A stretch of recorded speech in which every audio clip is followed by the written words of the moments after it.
Suge was publicly, and if you check his Twitter page, it was just post recently a picture of Puffy Combs' oldest son at the time. Not the one by L.B. Shore, but Justin. And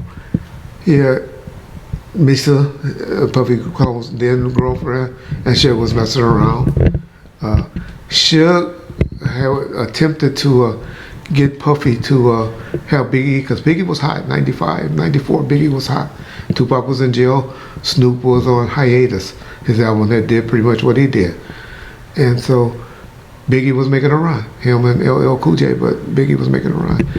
And Biggie, Suge was trying to get him to come and perform at his club that he was opening in Vegas, called Club 662. Puffy, who Suge had a great relationship with, they were cool, they had a really civil relationship. But even though he was fucking his baby mama, they still had a decent relationship, because I don't think Puffy really knew, he just speculated. And he asked him to come and perform at the club, just open up this nightclub, and Biggie's hot and wanted him to perform. Puffy, in Suge's mind, insulted him because they had a working relationship. He had allowed him to use a few of the Chronic album's songs as sampling on Biggie's album. And Puffy came at him, and whenever he came to LA, Suge pretty much kind of watched out for him, picked him up from the airport.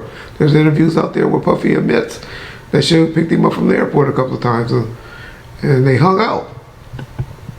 And Puffy asked for, which is standard in the industry back then, but not when you're friends. You do interviews for people, just like you got me here doing this interview because of relationships. Puffy, so Suge was like, hey, can you have Biggie come and perform? And Puffy said, yeah, but I want the door, you can have the bar. Suge took offense, hey, I'm just trying to get this club off the ground, just invested a whole bunch of money in there, plus this relationship we supposedly have. Why you want to charge your boy? And he had a sour taste in his mouth for that. But then going up there, meeting with Tupac, and Pac was convinced. Y'all listen to anything, know anything? We found out that Pac was wrong, but Pac at that time was convinced that Bad Boys or Puffy and Biggie knew about the attack that was going to happen to him at the recording studio in New York, at Quad Studio. And the whole time he was talking about, when I come home, I'm going to murder them as what he said, and hit them up, as a crew, as a record label, as everything. He was like, you watch the skit of at the beginning of Two American Most Wanted video, the Scarface skit. That's what page he was on. But Sugar gave him, told him, hey, you with us now. We'll ride with you. So, then there was the incident that happened at a Jermaine Dupri party in Atlanta, Georgia. It was Jermaine Dupri birthday party. Suge goes out there with one of his security guys, homeboy security guys, named Big Jake. They're at the club. There's different accounts of what happened. Who knows? Some would say Suge slapped Puffy. I never heard that. And trust me, if it would have happened, Suge would have Pac bragging about it on music or tape, or Suge would be bragging about it.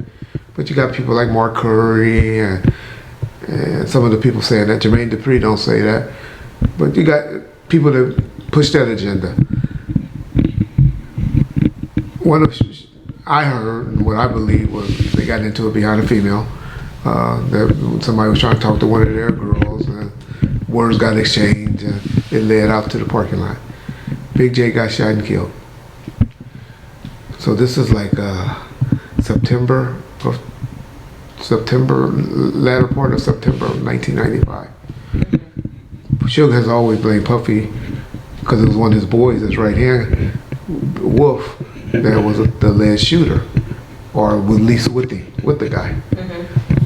And so That kind of started. But then Pac come on October the 12th. So we're talking about 2 weeks later and all of that, still fresh in everybody's mind. When Pac's come on. So now he's doing all this recording and music and all of that. The Dog Pound goes out to New York. They claim on the song New York, New York, that they were going out there really paying homage to people in New York, not dissing them. It eventually became a diss music video because with the kicking over the buildings and all of that. But their claims was always paying homage to it. I don't know. It seemed like a diss song to me.